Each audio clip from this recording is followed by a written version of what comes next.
Hey everyone, we're back with part 2 of Sean's story. If you missed the first part of our interview, you can go ahead and check in the comments below for the link to part 1. Sean has cerebral palsy, and he's not able to speak because he has a trach.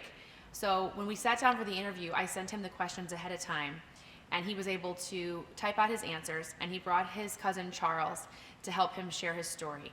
Here's part 2 of what it feels like to have cerebral palsy.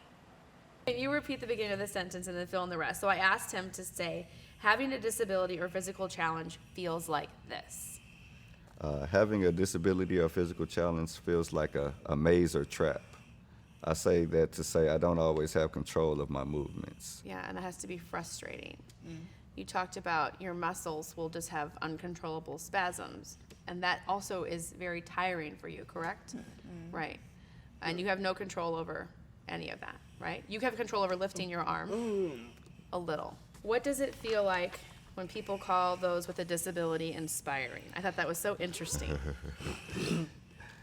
Even though it's meant to be a compliment, it's hardly ever is. Saying that I'm inspiring is a label saying that it's all that you're beneficial to the community for.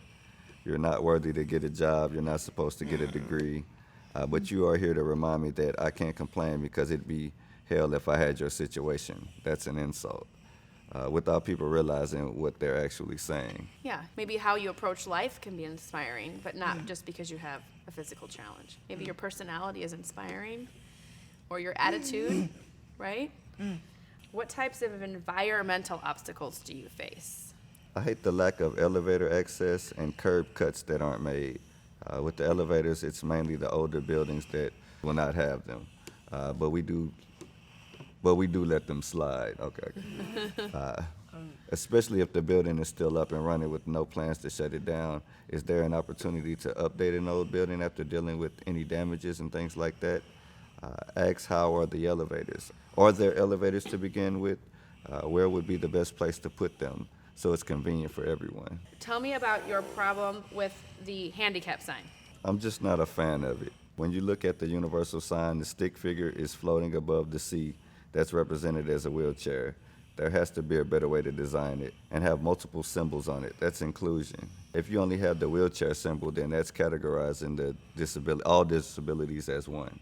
Yeah, and the C is off center. It's like the C. You also mentioned that. It looks like the C is fallen over, which I thought was a funny. Yeah, because disabilities have so many different. I asked you about your cerebral palsy, if there's expected to be any decline in your condition over the years, and you said just a little.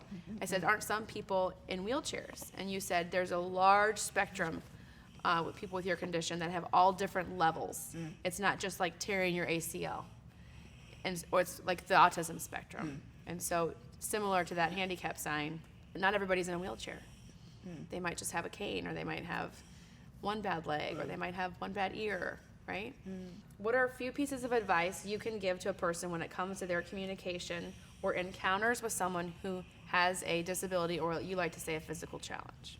Don't act like the person is fragile just because of their disadvantages. Many times people will try to be extra nice or careful around someone in a wheelchair, and it just shows ableism. Don't give someone less attention because of the physical challenge, but at the same time, don't overdo it. Don't overdo it. Ableism you talked about too, which is kind of like just basing your opinion on someone based on their ability. Similar to racism, ageism. You're making your judgment off the bat based on the way you move your body, or the way you hear, or way you listen or communicate. When I said, what's the best way for you to communicate, and you took your phone out and you said that, I said, oh, so you can text easily? Don't be afraid to ask someone, how can I communicate with you? Just don't make someone feel invisible. Right. Would that be like the biggest thing, is to value you as a person and to be communicated with? Yeah.